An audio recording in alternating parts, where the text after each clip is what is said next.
Voilà, merci. Merci Michael pour l'introduction aussi, qui est une introduction au culte, mais aussi une introduction à la prédication. Donc c'est un privilège de pouvoir connaître la pensée du Seigneur et celle qu'il adresse à l'Église aujourd'hui. Je voulais baser, enfin l'essentiel du message, c'est la comparaison de deux villes que l'on trouve mentionnées bien sûr à beaucoup d'endroits dans la Bible, mais qu'on trouve mentionnées à la fin de l'Apocalypse aussi. Il s'agit bien sûr, vous l'avez deviné, de Babylone et de Jérusalem, la nouvelle Jérusalem. Et vous pouvez lire ces passages chez vous, parce que réellement, prendre des extraits, ça constitue un certain danger, on pourrait dire un peu tout et n'importe quoi, mais le mieux c'est de, lorsque vous rentrez chez vous, de lire Apocalypse 17, 18, 19, 20, 21 et 22. Alors, vous allez dire que c'est beaucoup, mais ce sont des courts chapitres, et sont très importants dans ce qu'ils révèlent, dans ce qu'ils communiquent. Donc on a deux cités, on a Babylone et on a la Nouvelle Jérusalem. Évidemment, elles contrastent à tous les niveaux, mais d'apparence parfois elles ne contrastent pas, on va le voir. On a quelquefois des apparences dans Babylone qui font penser à la Nouvelle Jérusalem, et on pourrait s'y tromper. Et c'est aussi un avertissement pour nous, le peuple de Dieu, de savoir discerner ce qui vient de Babylone et ce qui devient de la Nouvelle Jérusalem. C'est important de pouvoir choisir toujours ce qui vient du Seigneur. D'ailleurs, vous lirez dans ces chapitres de l'Apocalypse que Dieu donne l'ordre de sortir de Babylone. Il dit à son peuple, sortez du milieu d'elle. Et ce n'est pas un conseil, c'est une injonction, c'est un ordre. Et si on touche à Babylone, si on reste à Babylone pour trouver ce qui nous plaît, eh bien on est en danger. C'est pour ça que le Seigneur avertit de sortir de là. Et j'aimerais juste relever 3 points. Il y en a beaucoup bien d'autres qu'on pourrait trouver, mais j'aimerais soulever 3 points qui distinguent Babylone et la Nouvelle Jérusalem. Le premier point, c'est que la Nouvelle Jérusalem descend d'en haut. Tandis que Babylone, vous connaissez l'origine de Babylone, on la trouve au début de la Genèse avec la tour de Babel. C'est la construction, la source de Babylone. Et quelle était cette motivation de Babel? C'était de pouvoir construire une tour qui montait vers Dieu et qui allait toucher Dieu, qui allait toucher le ciel. Et vous savez que c'est l'ambition des hommes, c'est l'ambition de l'humanité depuis ce moment-là, de pouvoir construire des systèmes qui vont jusqu'à Dieu, des systèmes qui vont s'élever vers le ciel pour pouvoir atteindre Dieu. C'est le principe, premièrement, des religions. Vous savez que religion, ça vient du latin religare, c'est ce qui relie l'homme à la divinité. Et les religions du monde proposent des moyens, ou indiquent des moyens pour atteindre Dieu, pour pouvoir s'élever jusqu'à Dieu. Mais l'Évangile nous donne un tout autre message, comme on l'a vu dans la vidéo. Il nous donne un tout autre message. C'est Dieu qui se révèle. C'est le voile du temple qui est déchiré non pas de bas en haut, mais qui est déchiré de haut en bas. La révélation se fait par la venue de Dieu sur la terre. C'est Dieu qui descend vers les hommes. Ce n'est pas les hommes qui peuvent monter jusqu'à Dieu. C'est Dieu qui descend et qui se révèle, qui se manifeste. C'est Dieu qui a tellement aimé le monde qu'il a envoyé son Fils unique. Il a envoyé son Fils unique. Et ça, c'est la religion, avec un grand R. Ce n'est pas un ensemble de rituels, ce n'est pas un ensemble de pratiques, mais c'est Jésus, c'est Dieu lui-même qui descend vers vous et qui vient se révéler à vous. Quelle merveilleuse différence. Babylone monte, s'élève. Et dans ces chapitres de l'Apocalypse, vous lirez qu'il est dit sur Babylone que ses iniquités s'amassent jusqu'au ciel. En fait, en croyant pouvoir atteindre Dieu, en croyant pouvoir monter jusqu'à Dieu, eh bien c'est l'iniquité qui grandit et qui s'élève jusqu'à Dieu. La Bible nous dit dans Isaïe que ce n'est pas que la main de Dieu est trop courte, mais c'est que c'est nos péchés qui nous séparent de Dieu. Ce qui peut relier l'homme jusqu'à Dieu, c'est nos iniquités, mais bien sûr pas dans le sens de toucher Dieu, mais c'est ce qui nous sépare de Dieu. Nous sommes séparés de Dieu, non pas reliés à Dieu, mais séparés de Dieu par le poids de nos iniquités. Et nos iniquités, c'est d'avoir choisi Babylone. C'est de ne pas être sorti, parce que vous ne l'avez peut-être pas choisi. Vous êtes né dans Babylone. Mais Dieu vous a invité à sortir, et vous n'avez peut-être pas répondu. Peut-être encore vous sentez-vous attiré par Babylone la prostituée, qui essaye de séduire les gens sur la terre pour avoir commerce avec eux, pour leur donner un vin impur. On va le voir tout à l'heure, ce qui est offert. Donc le premier point, c'est cette différence fondamentale entre un système qui veut s'élever jusqu'à Dieu et la révélation de Jésus-Christ, qui est Dieu qui descend parmi les hommes. Le deuxième point, c'est le nom qui est inscrit sur le front. Et vous savez que quand vous lisez la Genèse, la tour de Babel, les hommes se sont dit, faisons-nous un nom. Construisons une tour qui monte jusqu'au ciel. Faisons-nous un nom. Et c'est le piège commun de l'humanité de vouloir se faire un nom. Les gens en politique veulent se faire un nom. Pour la plupart, pas tous, mais pour la plupart, c'est ce qui les motive dans la politique. Dans la science, c'est la même chose. On cherche à se faire un nom pour être reconnu. On cherche à imprégner les gens, imprégner notre nom sur les gens. Mais il est dit ici dans la fin de l'Apocalypse qu'il y avait un nom mystérieux, un mystère, gravé sur cette prostituée qui symbolise Babylone. Il y avait un nom qui était écrit, et ce nom c'était Babylone précisément. Tandis que lorsque le Seigneur Jésus apparaît dans le chapitre 19, au verset 11, ça c'est dans la Nouvelle Jérusalem, ou l'annonce de la Nouvelle Jérusalem. Puis je vis le ciel ouvert, et voici un cheval blanc. Celui qui le monte s'appelle fidèle et véritable. On le connaît bien, on le reconnaît. Et si vous le reconnaissez dans votre cœur, et que ça vous touche, c'est que vous l'avez rencontré. Vous le reconnaissez, c'est lui. fidèle et véritable. Peut-être, si je vous avais demandé tout à l'heure, comment vous reconnaissez Jésus, par quel nom, vous auriez dit, par Jésus déjà, ensuite le roi des rois, le Seigneur des seigneurs. Mais peut-être vous ne saviez pas qu'il est appelé fidèle et véritable. Mais vous le reconnaissez. Si on vous demande qui est véritable et qui est fidèle, il y a quelque chose qui répond à vous, Jésus, parce que vous le connaissez. Donc là, son nom s'appelle fidèle et véritable. Il juge et combat avec la justice. Et juste au verset 12, à la fin du verset 12, il porte un nom écrit que nul ne connaît, sinon lui. C'est frappant, n'est-ce pas? On vient de dire que son nom, c'est le fidèle et véritable, et qu'on le reconnaît. On sait de qui il s'agit. Et là, il nous est dit qu'il porte un nom que nul ne connaît, sinon lui. Un peu plus loin, il est dit qu'il y a un nom qui est écrit sur son corps, qui est roi des rois et seigneur des seigneurs. Alors là, on le reconnaît. C'est celui qu'on connaît bien, mais il y a un nom qu'on ne connaît pas, qui est écrit sur lui. Sur Babylone, c'est clair, c'est écrit Babylone, mère des prostituées, etc. Mais en tout cas, c'est clairement écrit. Et ici, on le reconnaît bien, parce qu'on le connaît, personnellement. Et il y a un nom que nul ne connaît, sauf lui. Et j'aimerais dire que c'est vrai que sur chacune de nos vies, il y a un nom qui est inscrit, que nul ne connaît, sauf vous. Vous savez que personne ici peut connaître votre histoire. Personne peut... Vous savez, il y a beaucoup de gens qui disent qu'ils comprennent. Et beaucoup de gens qui disent qu'ils vous connaissent par cœur, qu'ils vous connaissent. Je sais par quoi tu es passé, je sais exactement, etc. Mais au fond, c'est pas vrai. Au fond, il y a quelque chose qui a été inscrit sur nos vies que personne ne peut connaître. Quand on voit la détresse de certaines personnes, quand on voit des gens qui sont dans le péché, on a envie de condamner, on a envie d'être sévère, de dire c'est honteux, c'est scandaleux. Mais il y a eu un nom qui a été écrit sur leur front, quand ils étaient enfants, quand ils étaient même dans le ventre de leur mère, qui les marque, qui façonne leur comportement. Vous savez que le front, c'est au niveau du cerveau, les lobes frontaux sont importants dans les décisions, dans la planification, dans les comportements sociaux, dans l'inhibition également.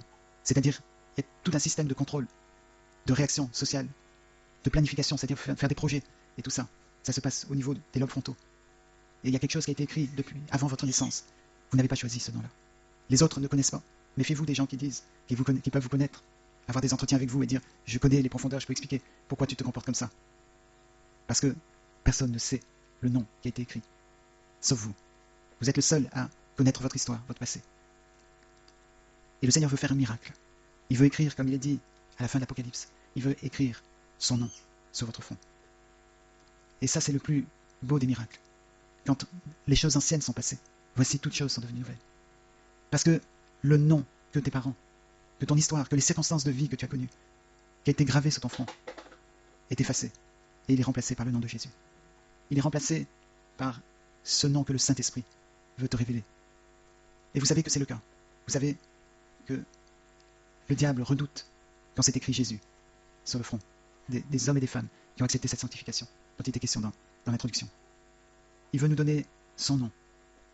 Et il veut que nous soyons son nom sur la terre. C'est ce qu'il dit dans Jérémie chapitre 13. Il dit « J'ai voulu que mon peuple soit mon nom sur la terre. » Le fait que le nom de Jésus soit écrit sur notre front, c'est écrit par le véritable, donc c'est la vérité. Mais beaucoup de gens viennent avec une étiquette, Jésus, sur le front. Mais ils peuvent enlever cette étiquette quand ça les arrange et la remettre. On ne parle pas de ce genre de phénomène. On parle du nom inscrit par le Saint-Esprit lui-même sur ses vrais enfants. Ça, c'est quelque chose de merveilleux. Il est question ici, aussi dans l'Apocalypse, du témoignage de Jésus. À plusieurs reprises, il est question, à d'autres endroits de l'Apocalypse aussi, du témoignage de Jésus. Et là, il nous est dit que le témoignage de Jésus, c'est l'esprit de la prophétie. Alors ça paraît mystérieux, le témoignage de Jésus, c'est l'esprit de la prophétie. Mais c'est que prophétiser, c'est parler au nom de Dieu. Et ce qui anime, ce qui donne vie à la parole que l'on donne de la part du Seigneur, c'est le témoignage de Jésus. C'est le témoignage de Jésus.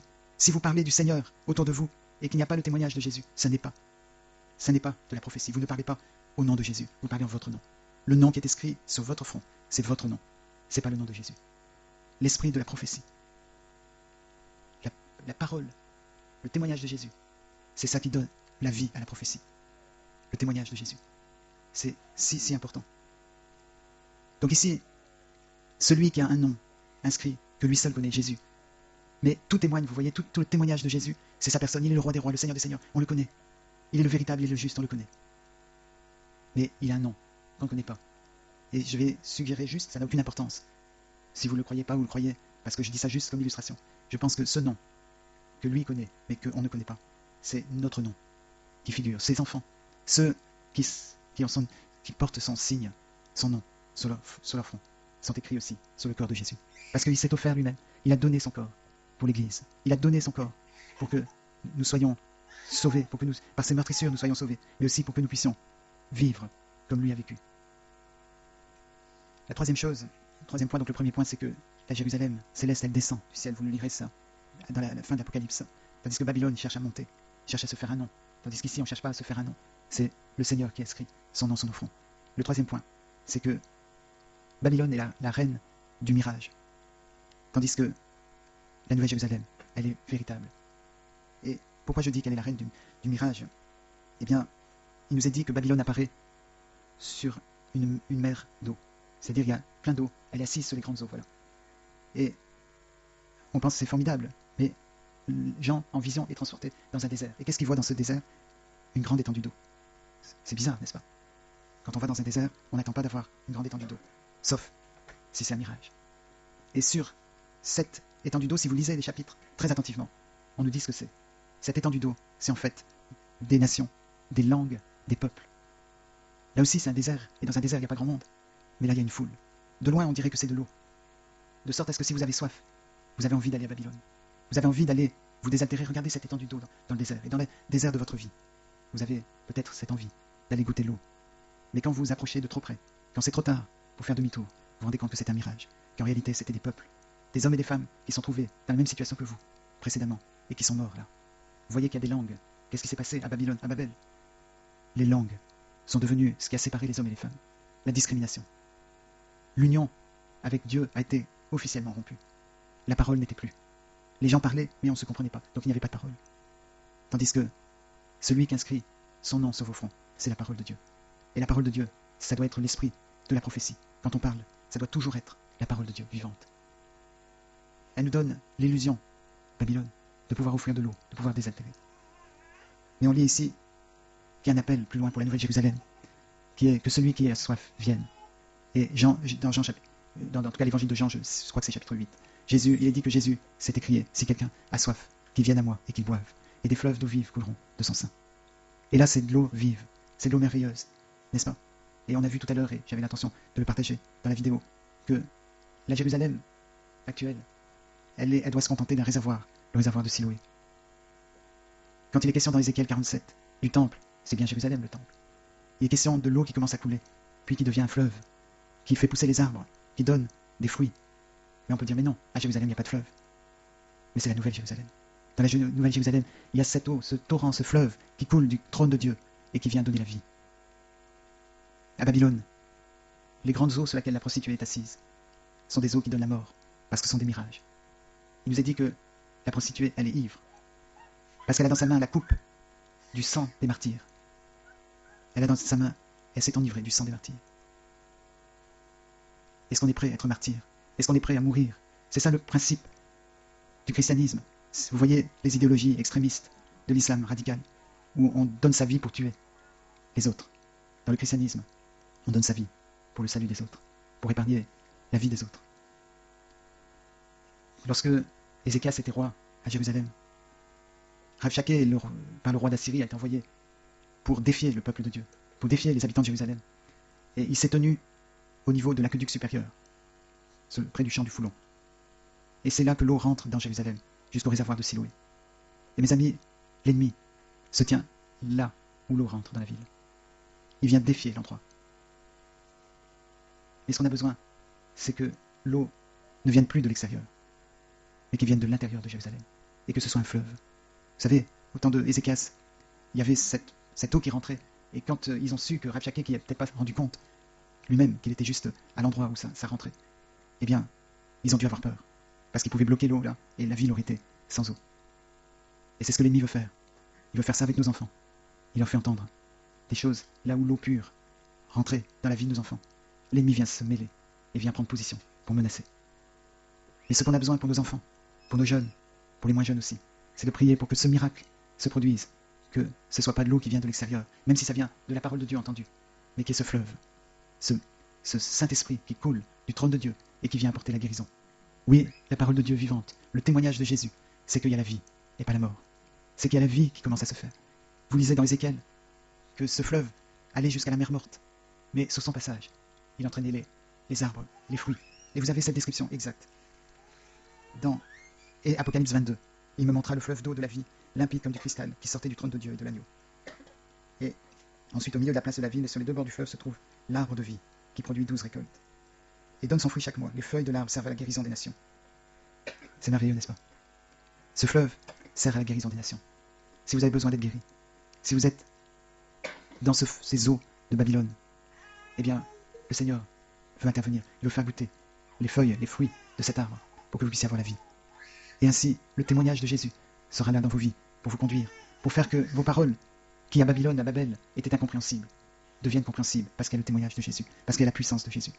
Et si on se menace les entrées que vous aviez prévues pour vos enfants, dans vos vies, dans leur vie, les entrées d'eau, vous avez construit une éducation pour qu'ils aient de l'eau à boire, eh bien le Seigneur va donner mieux, il va donner le Saint-Esprit, qui va pouvoir couler dans leur cœur, leur donner à boire. Et la coupe que le Seigneur Jésus a levée n'a rien à voir avec la coupe de Babylone, qui était le sang des martyrs. La coupe que Jésus a levée, c'est son propre sang. Ceci est mon sang qui a coulé pour vous. Que le Seigneur nous fasse sortir de Babylone pour découvrir la beauté de la Nouvelle Jérusalem et que nos vies soient marquées par la sainteté de Dieu, comme il a été question dans l'introduction. Amen.